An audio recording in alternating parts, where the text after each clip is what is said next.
NBCSN is brought to you by Mercury Insurance. We're on a mission to save you money. Get a quote today at mercuryinsurance.com. Let's go to Alex Hayden. Yeah, down here with Brendan Gaughan, and Brendan made a mock qualifying run just a while ago. First one of the day, so pleased with the speed in the car. No, not at all. Southway Chevy was extremely loose on that qualifying run. Almost wrecked it in turn one, and that's the fun part about being a dumb race car driver is we continue to keep going for 3 more corners. So I proceeded to be looser, and loosest. So we're working on it right now. Shane will get this thing dialed in where our Chevy will be fine. We got a lot of knowledge on it. Speaking of Shane, that's Shane Wilson, his crew chief. Now, one of the cool things that Brendan does, he's got all kinds of cool helmets that he wears. One is his high school football helmet, Bishop Gorman High School in Las Vegas. Another one, the Georgetown University helmet where you went to college. And you've got a nice helmet here. Explain this one. This is one of my older helmets. I've had it for a couple years now. It's my combat control helmet. I'm an Irish Squadron commander of the 720th. The guys that were down at Iowa for that, Daytona for that week with us. But the name on the back right there is actually from a veteran who was a POW in World War II, but he landed on D-Day. He was at D-Day, did a veterans breakfast with Richard Childress the other day. Whole bunch of vets, World War II, a lot of early era vets, and really cool. And I got 3 autographs on it, 3 guys that were at D-Day in Normandy on the beach. And that man right there was a POW for 11 months. And I asked the 3 of them to sign my helmet because not many of those guys left. And I was more than honored to have their name on it. That helmet will be retired very soon when the Georgetown helmet starts running full time. So with all the helmets, how do you make a decision on which one's race helmet?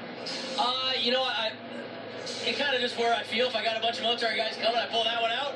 If I'm near home, I wear my Vegas one. Now my Georgetown helmet's done, so I'll be running the Georgetown helmet a lot. That's Brendan Gaughan. They're switching the car back to race trim after a qualifying run out there with their second of 2 sets of tires that they get for the practice session.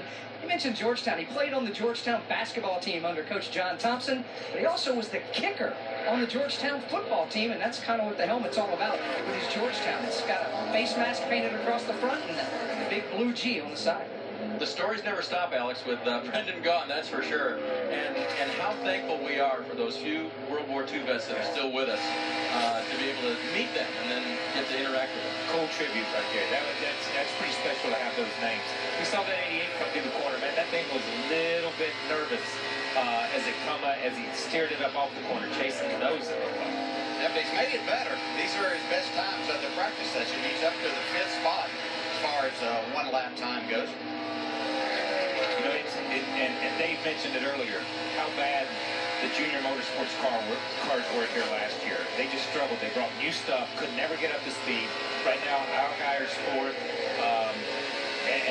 We talk about Harvick. Harvick jumps up to 5th right here. Sadler's 9th right now. These guys are having a lot better year this year than what they had here last year. Well, there's times, isn't there, DJ, when a program has a great idea that just doesn't pan out and they have to shift right back to a different direction. Yeah, it seems like a great idea at the time, and on paper, this is the greatest thing, and it should all work. But, you know, with this 88 car in particular, you know, they have a lot of different drivers in here, so, you know, the crew chief has to look and be able to adjust with all of that. And you know, in 6 races here, they've got 6 different drivers as they go through this. Harvick being one of those. You had Chase Elliott, Cole Custer was there in Kentucky. Alex Bowman, obviously, last week. They've got Josh Berry next week at Iowa. And then Kenny Habul and Watkins Glen.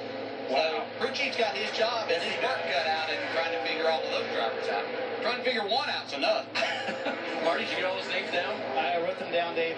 Okay, Kenny Bull. Okay, yeah, I got them all. Yeah, I'm good. So you got the important one. Yeah, let's talk about the couple of rule changes for the Xfinity Series crew chiefs have had to deal with this weekend. One, the side skirts on these cars now have to be 1 piece. There were 2 pieces before, but that was flaring out too much for NASCAR's liking. 2, the right rear quarter panel now has to have braces on it to keep that strong. A lot of teams were making this very flexible, so it would bend in. That would get you a little more side force and down force as well. But the big one everybody's talking about is this NACA, and that has to be open for the Xfinity Series. And you see the hose, it runs right to Daniel Suarez. It has to go to the driver. That is for cooling. Earlier we saw the drivers getting out of the cars after the race here last year. It is an extremely hot race here. Always one of the hottest weekends of the year. You guys talked about how the cars are very sealed off now. So NASCAR mandated that they had to have 1 opening on that right rear window for a NACA duct to go straight to the driver. And the hose has to lead to the driver and has to be connected during practice. We found that earlier. Ross Chastain did not have his hose connected. You have to have it connected during practice and for the race. DJ, that will add some level of comfort for the driver. It's not like it's going to make it 75 degrees inside the race car, but every little bit of air helps inside a race car, doesn't it? Every bit, I promise you. And I'm quick story at Pocono. I don't remember the exact year I finished second in the race, but I was going through a study because I felt like I was losing too much weight, thinking I was losing 8 to 10 pounds. Wasn't feeling that well. As he got into it, I would weigh before I put my uniform on before the race, and I tried hydrated myself. I weighed 208 that day at Pocono. Ran 500 miles, went to the media center because we finished good enough. Got back to my motorhome, took my uniform off. I weighed 191 pounds, 17 pounds in one day. Wow. So that's the extreme side of it. That's what these drivers can go through. Wow. That's where the heat index will be tomorrow. We'll see what these guys can do to combat that. Final practice continuing here at Indy.